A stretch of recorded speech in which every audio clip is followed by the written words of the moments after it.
I had buried men before, but I never thought I would attend my own funeral while still breathing. The first thing I noticed was the silence, not the kind that comforts you, but the kind that presses against your chest like something heavy and final, the kind that makes every breath feel borrowed, measured, temporary. The chandelier above me shimmered in soft gold light, reflecting off polished marble floors and black suits lined in perfect rows. Men who had followed my orders without question now standing still, waiting for the inevitable, waiting for me to stop breathing so they could decide who would take my place. I could hear the faint ticking of a clock somewhere in the room, each second louder than the last, like it was counting down something no one could stop, not even me. Adrian Cole, the man who controlled half this city, reduced to a body lying inside a custom-built casket worth more than most people's homes. Dressed in a tailored black suit I had picked out myself 3 years ago, back when death felt like a distant rumor instead of an appointment already written in ink. My chest rose slowly, painfully, each inhale shallow, like my lungs had forgotten their job, and somewhere to my left, a doctor whispered something about hours, not days, his voice low, careful, like speaking too loudly might speed things up. 24 hours, that's what they gave me, 24 hours to exist, to remember, to regret, to realize that everything I had built meant nothing when your own body decided it was done negotiating. I stared up at the ceiling, watching the light blur slightly at the edges, and for the first time in years, I couldn't control what was coming next. No deal to make, no enemy to outmaneuver, no amount of money that could buy me another hour. Around me, the room filled slowly, footsteps soft against stone, murmurs wrapped in respect and fear. The scent of expensive cologne and fresh-cut, white lilies mixing into something strangely sterile, like a place that had already accepted I was gone. I caught fragments of conversation, names, territories, quiet calculations hidden beneath rehearsed sorrow. Men preparing for a world without me while I was still here to hear it. Funny how loyalty fades when death gets close enough to shake hands. My fingers twitched slightly against the velvet lining beneath. Me, a movement so small it could have been imagined, but I felt it, proof that I wasn't gone yet. Not completely, not before I understood what all of this had cost me. There was a time when I believed power meant control, that owning the city meant owning my fate. But lying there, listening to my own funeral begin, I realized something I had spent years avoiding. Power doesn't mean you live longer. It just means more people watch you die.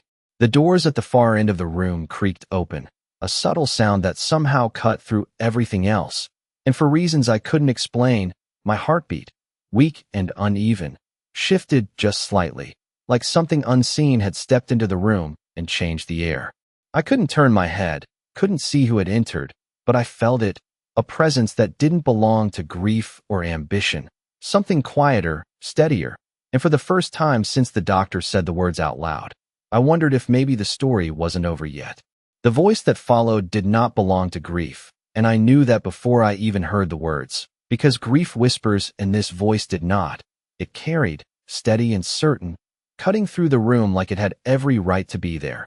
And somehow, everyone else seemed to feel it too because the quiet shifted, not louder, but sharper, like attention had been pulled in a single direction without permission. Footsteps moved across the marble floor, slow, unhurried.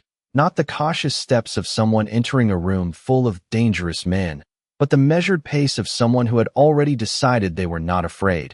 And I felt something unfamiliar tighten in my chest. Not pain, not exactly, something closer to recognition, like a memory trying to surface through fog. "Stop," she said, and the word did not echo. It settled, heavy and undeniable, and for the first time since this room filled with suits and silence, the murmurs stopped completely.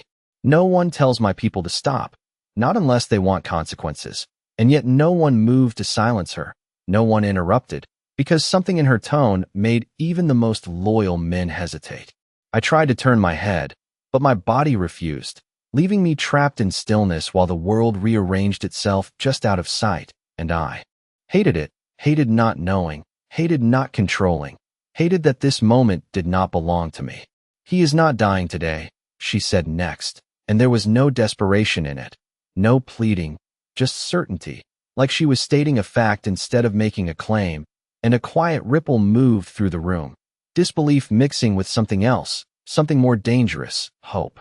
Hope is reckless in a room like this.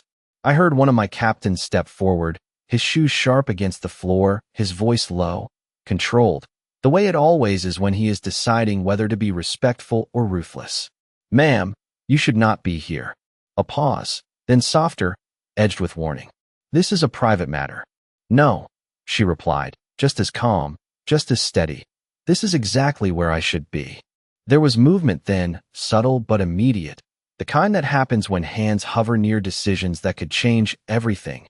And I could picture it without seeing it, the way my men would shift, the way eyes would narrow, calculating risk, calculating her, and I waited for the inevitable command, for someone to remove her, for control to return to me, but it did not happen. Instead, there was a smaller sound, lighter, uneven, footsteps that did not belong to any man in that room, and something inside me stilled completely as those steps came closer, stopping somewhere near my side. "Look at him," she said, quieter now, and I felt it then, a presence closer than the others, closer than anyone had dared to stand since they placed me here. And even without turning, I knew she was looking at me, not like they were, not like a body waiting to be buried, but like someone who expected me to hear her. "He is still here." The words settled deeper than they should have, pressing past the weakness in my body and landing somewhere I could not ignore, and for a second, just a second, I pushed against the weight holding me down, forcing my eyes to shift, just enough to catch the edge of movement beside me, a blur of soft color, smaller than the men surrounding us. And then I saw it, a child's hand, small, steady, resting against the side of my casket like it belonged there, like it had always belonged there, and my breath caught. In a way it had not since this all began, because nothing about this made sense, not the woman who spoke like she knew me, not the child standing where no child should be, and definitely not the way my pulse, weak and fading just moments ago, seemed to answer something in their presence, like whatever time I had left had just been interrupted. The room did not breathe, it waited, and for the first time in my life, I was not the one controlling what came next, because every instinct I had built over years of command told me something had shifted in a way I could not predict, and that unsettled me more than the weakness in my own body. The child's hand remained where it was, small fingers resting against polished wood like it was not a boundary but a connection, and I felt it again, that strange pull in my chest, faint but undeniable, like something inside me recognized him before my mind could catch up. "Step back," one of my men said, firmer now, the patience gone from his tone, replaced by authority sharpened through years of obedience to me, and I knew that voice, knew exactly how far he was willing to go to maintain order, but the woman did not move. "You do not understand," she replied, and there it was again, not fear, not defiance for the sake of it, but certainty, like she had already seen how this moment would unfold and was simply waiting for the rest of us to catch up. I forced my eyes to shift again, pushing against the weight dragging me under, and this time the blur sharpened just enough for me to see her, standing beside the casket, one hand lightly resting on the child's shoulder, steadying him, grounding him, like she had done it 1,000 times before. She looked exactly like she sounded, calm in a way that did not come from ignorance, but from knowing something no one else in that room did.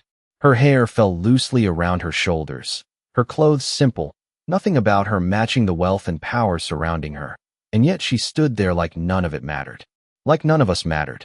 My breathing stuttered, shallow and uneven, but my focus locked onto her face, searching for something familiar, something I could place, and for a second, I found nothing, just a stranger standing where she should not be, disrupting a moment that was supposed to belong to death. Then she spoke again, softer now, but somehow more dangerous because of it. "Adrian," she said, and hearing my name like that, not as a command, not as a title, but as something personal, something remembered, sent a quiet shock through me that I could not explain. No one in this room used my name like that. No one. "You always hated silence," she continued, her eyes never leaving mine, like she could see past the weakness, past the fading, straight to whatever part of me was still holding on. "You used to say silence meant you lost control." A flicker of memory sparked, faint and distant, like a light behind thick glass, and my pulse reacted to it, uneven but stronger for a moment. enough that I felt it echo through my chest. I knew that sentence. I had said that sentence. But not here. Not to these people. The child shifted slightly, his hand pressing more firmly against the edge of the casket, and I noticed his eyes then, watching me with a focus that did not belong to someone his age, steady, searching, like he was trying to decide something important. "He can hear us," the woman said quietly, not to me, but to the room, to the men who still stood frozen between action and hesitation, and something in her voice made them pause again, made them wait instead of act, and I realized with a slow, creeping certainty that control had not just slipped from me, it had moved to her. "You do not prepare a funeral for a man who is still fighting," she added, her fingers tightening slightly on the child's shoulder, and for the first time since I was told I had hours left, something inside me resisted the ending, not out of fear, but because of her, because of the way she stood there like she had not come to say goodbye, but to change what came next, and as my vision blurred again at the edges, I held on to that one thought with everything I had left, because somehow, impossibly, this was no longer just my ending. The memory did not come back all at once. It slipped in quietly, like something that had been waiting for the right moment to be noticed, and the more I looked at her, the more that feeling sharpened into something I could not ignore, something that did not belong to this room or this moment, but to a different time, a different version of me I had not thought about in years. "Say it," she whispered, not as a demand, but as an invitation, and I realized she was not speaking to the men around us.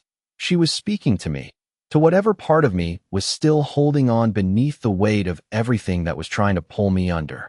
My lips did not move, my body still refused to obey, but my mind reached, searching through fragments of faces and places, through deals and decisions and names that once mattered more than anything, until it found something that did not fit with the rest. A rainy night. Not fear, not urgency, just a quiet street and a choice I had made without thinking, the kind of choice that never stays with you because it was never meant to be important. Except now it was. The image sharpened, slow but steady, a younger version of me stepping out of a car, irritated at the delay, already calculating how much time I was losing, and then noticing her, standing under a broken streetlight, holding a small child who could not have been more than a year old, both of them soaked through, both of them trying to disappear into the night like the world had already decided they did not matter. I remembered the way she had looked at me then, not with fear, not exactly, but with something else, something closer to defiance wrapped in exhaustion, like she had nothing left to lose, but still refused to give up what little she had. "You are going to get sick," I had said, the words coming out sharper than I intended, because that was how I spoke back then, everything edged with control, everything measured, and she had just stared at me for a second before answering in a voice that did not match her situation at all. "We will be fine. We will be fine."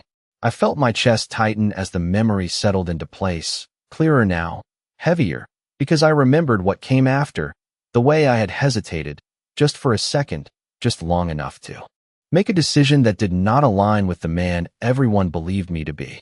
I had told my driver to take them somewhere safe, given instructions without waiting for gratitude, without staying to see what happened next, because that was not how my world worked.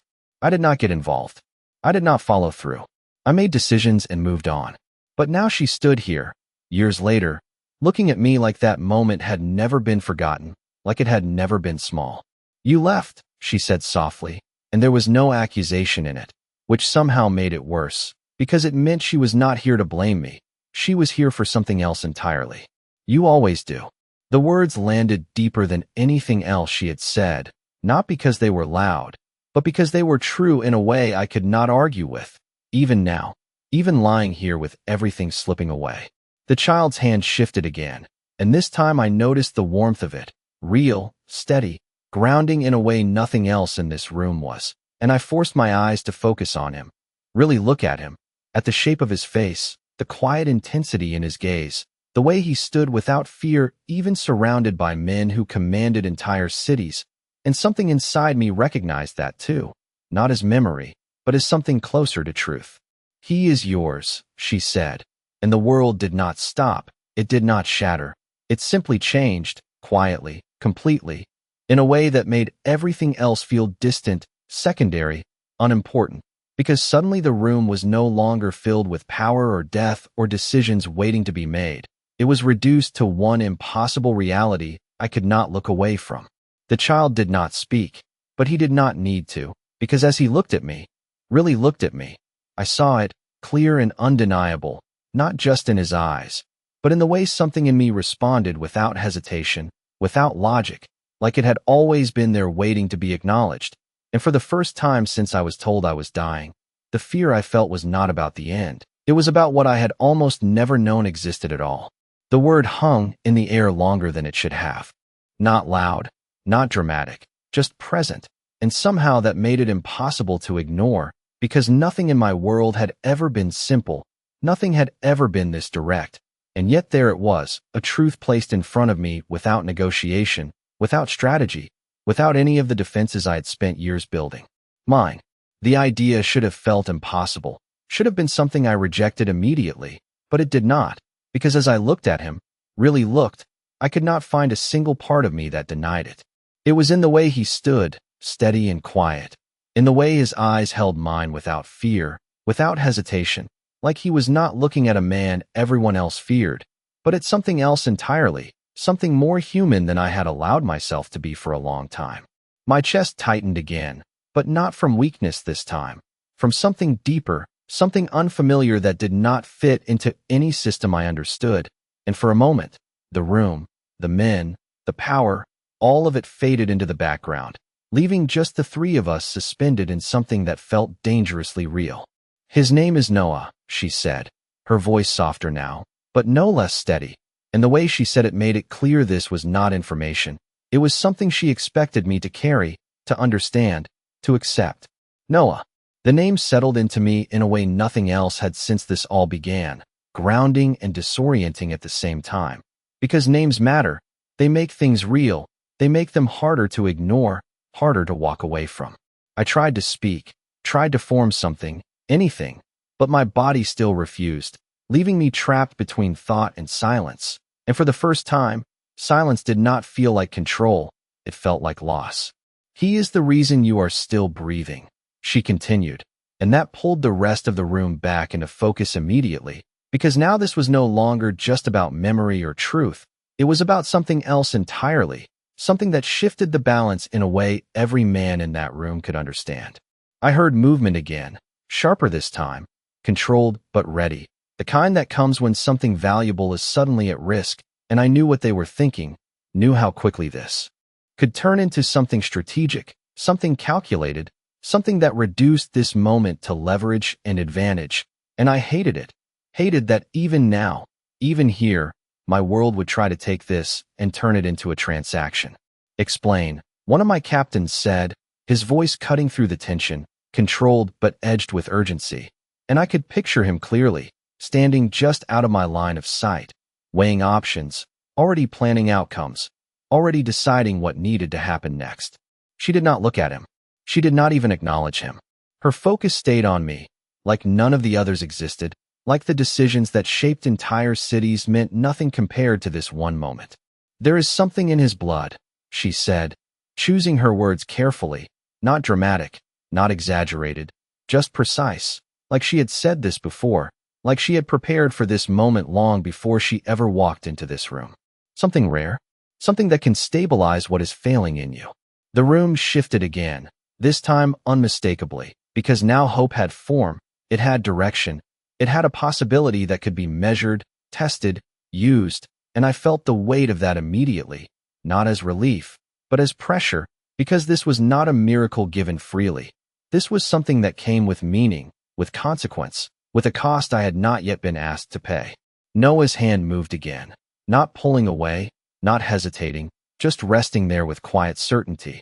And for the first time since this began, I understood something I had missed before, something I had ignored without even realizing it, because this was not just about survival, not just about whether I lived or died. It was about what that life would mean if it was given back to me. And as I held on to that thought with everything I had left, I realized something that unsettled me more than death ever had. This time, I would not be the one setting the terms. The shift in the room was immediate, not loud, not chaotic, but precise, like a machine recalibrating around a new variable, and I could feel it even without seeing it. The way attention tightened, the way calculations began to form behind controlled expressions, because now there was something tangible on the table, something that could change the outcome everyone had already accepted. "You are saying the boy can save him," my captain said, slower this time, more deliberate, as if choosing each word carefully to avoid triggering something unpredictable.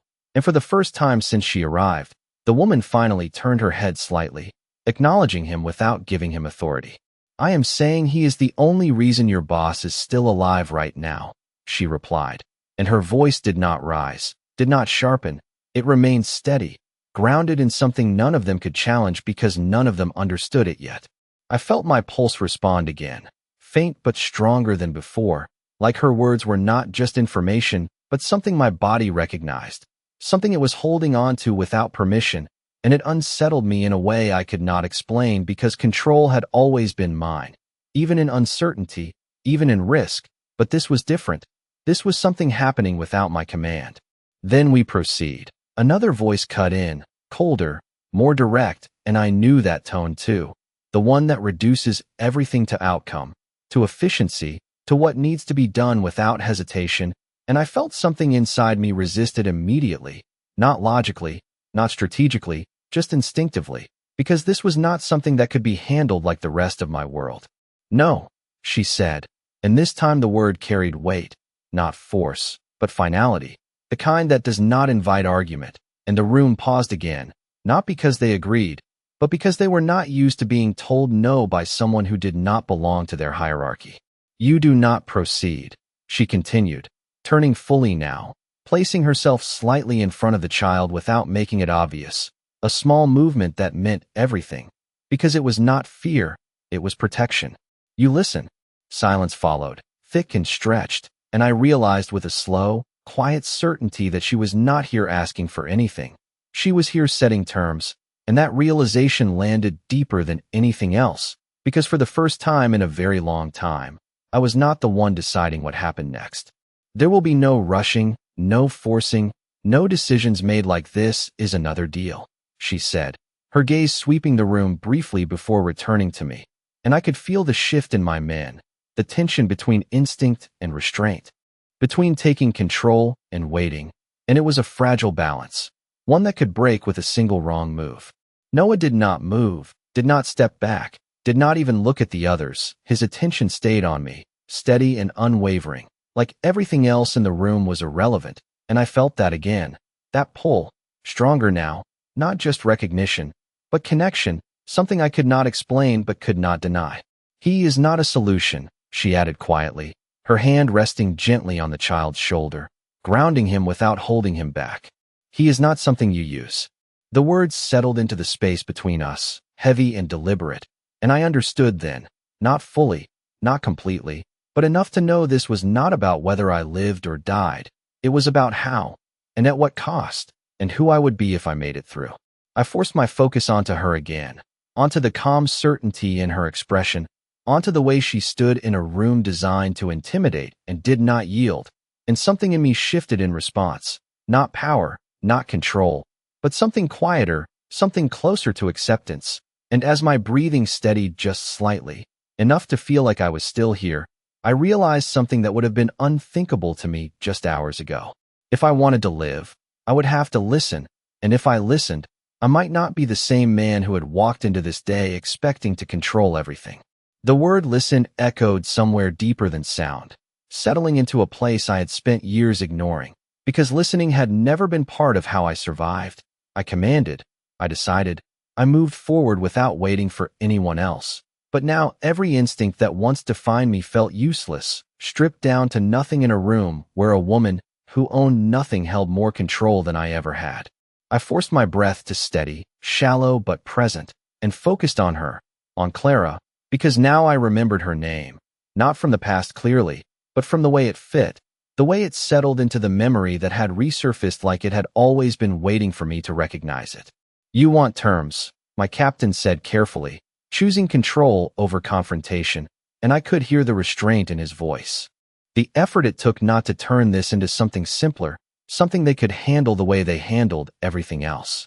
Clara did not answer immediately, and that silence was not hesitation, it was intention, giving the weight of the moment time to settle, making sure every word that followed would land exactly where it needed to. "No," she said finally, her eyes still on me. "Not them, never them." And that alone shifted something again, because she was not negotiating with power, she was speaking to the man beneath it. "I am giving you a choice." The word choice felt unfamiliar, almost foreign, because in my world choices were illusions, they were structured outcomes designed to lead to a single result, my result. But this was different. This felt real in a way I could not manipulate, and I felt the weight of it settle into my chest alongside the fragile rhythm of my heartbeat. "He can help you," she continued, her hand resting gently on Noah's shoulder, grounding him, protecting him without restricting him, and I noticed the way the child stood just slightly closer to her now, not out of fear, but out of instinct, like he understood this moment mattered even if he did not fully understand why. But not like this. My captain exhaled slowly, a controlled release of tension, and I knew what he was thinking, knew the calculations already forming, the risks, the outcomes, the ways this could be secured, controlled, guaranteed. But Clara was not offering certainty. She was offering something far more dangerous. "Then how?" he asked, quieter now, because even he could feel it, the shift in balance, the way this moment did not belong to us anymore. Clara stepped closer, just one small step, but it felt like a line being crossed, like she was entering a space no one else had been allowed to occupy, and I felt it immediately, the change in the air, the way my focus sharpened despite the weakness pulling at me from every direction. "You do not get to stay who you are and walk away from this alive," she said, and there was no anger in it, no accusation, just truth, clear and steady and impossible to ignore. "You do not get to take what he has and go back to the life you built." The words landed harder than anything else. She had said, not because they were louder, but because they reached something deeper, something I had not been willing to face until now. Noah's hand remained where it was, small, steady, and I realized he had not pulled away once, not since he touched the edge of this casket, like some part of him had already decided something I had not yet been able to say out loud. "If you live," Clara continued softly, and that word if carried more weight than anything else, because it was not a promise, it was a possibility, one that depended on more than just survival. "You live differently." The room held its breath again, waiting, watching, calculating, but for the first time, I was not looking at them, not measuring their reactions or their expectations. I was looking at her, at the quiet certainty in her eyes, at the child beside her who somehow felt more real than anything else in this room, and I understood something then that I could not ignore, no matter how much I might have wanted to. This was not a deal I could control. This was not a situation I could dominate. This was a decision, real and irreversible. And as my heartbeat steadied just enough to remind me I was still here, I realized the only power I had left was whether I was willing to become someone else to keep it that way. For the first time in years, I hesitated, not because I did not know what to do, but because I knew exactly what this decision meant, and there was no version of it where I remained the same man.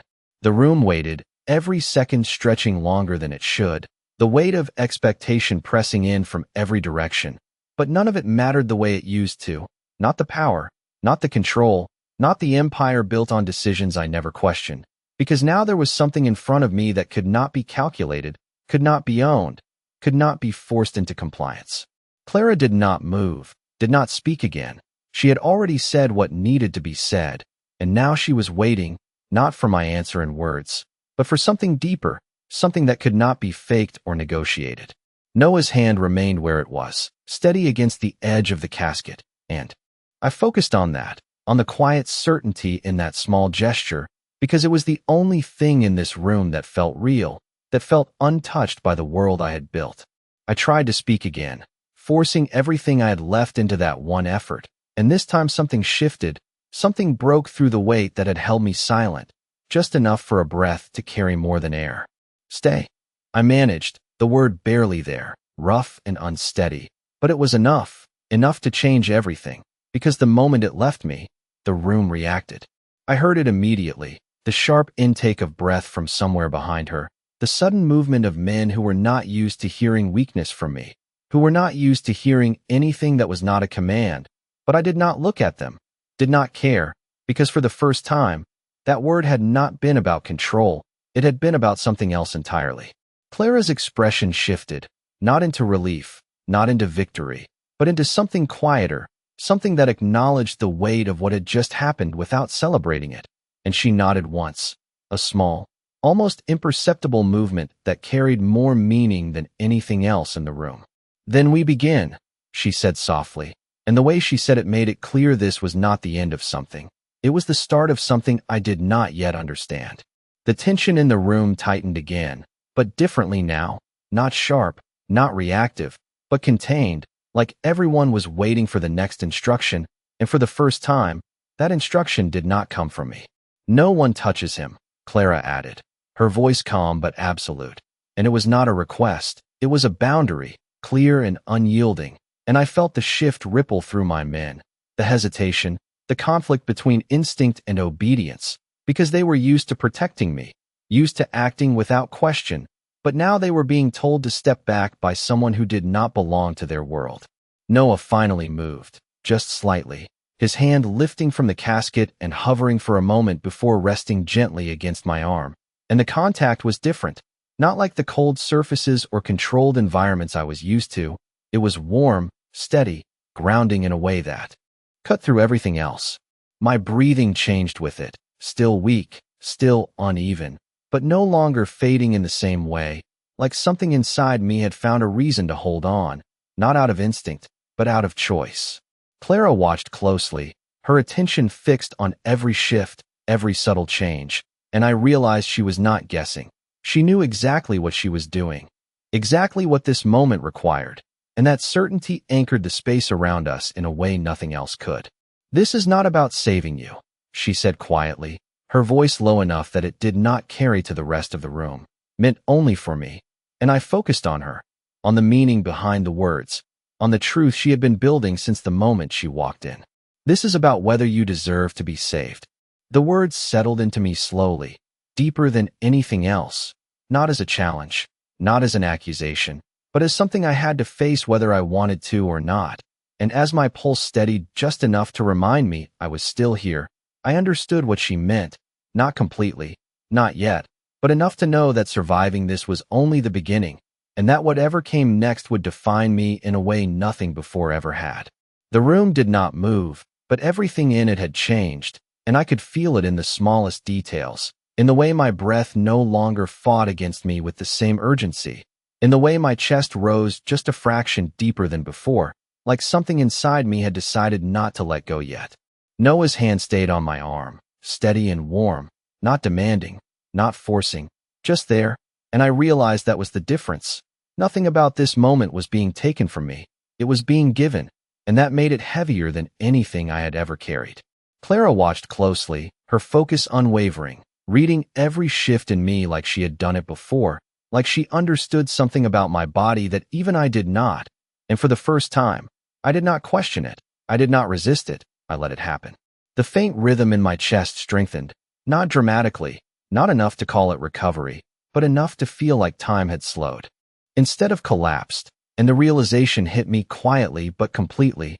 I was not dying the way they had expected me to. A murmur moved through the room, low and controlled, but impossible to hide, because they could see it too, the subtle changes, the way the stillness that had surrounded me began to loosen, the way something that had already been accepted as final was now uncertain. "His vitals are stabilizing," the doctor whispered, almost to himself, like saying it too loudly might break whatever fragile shift had taken place, and I felt the words settle into the space around us, not as confirmation, but as possibility. Possibility had never meant much to me before, not when I could decide outcomes with certainty, but now it was everything. Clara exhaled slowly, the first sign of anything resembling relief, but even that was controlled, measured, because she was not finished, not yet, and neither was I. "This is only the beginning," she said quietly, her voice meant for me, not the room, and I understood what she meant, not fully, but enough to know that whatever came next would not be easy, would not be clean, would not be something I could simply step back into my old life from. Noah finally shifted, his hand tightening slightly for just a second before relaxing again, like he was anchoring something in place, and I looked at him. Really looked this time. Not as a solution, not as a miracle, but as something far more complicated, something that carried weight and meaning I had never allowed myself to consider. "You are still here," Clara said softly, and the words felt different now, not a statement, but a reminder, something I was meant to hold on to, something I was meant to understand. I forced another breath, deeper this time, not easy, not natural, but possible, and that alone felt like a victory I had not earned. Around us, the room remained suspended between what had been and what was becoming, my men still watching, still waiting, but no longer certain of their roles, because the script they had followed had been broken, rewritten by someone who had nothing to gain and everything to lose. And me, the man who had built an empire on certainty, lay there in the middle of it all, realizing that survival was not the same as power, that being given another chance did not mean I deserved it, and that whatever life I stepped back into would not be mine to control in the way it once was. Clara stepped back slightly, giving space but not leaving, never leaving, and Noah's hand slowly withdrew, not because it had to, but because it had done what it came to do. And as the warmth faded from my skin, the echo of it remained, grounding me in a way nothing else ever had. I closed my eyes for a moment, not in weakness, but in acknowledgement, because for the first time in my life, I understood something that power had never taught me. I had not been saved because I was strong. I had been saved because someone chose to give me a chance to become something better,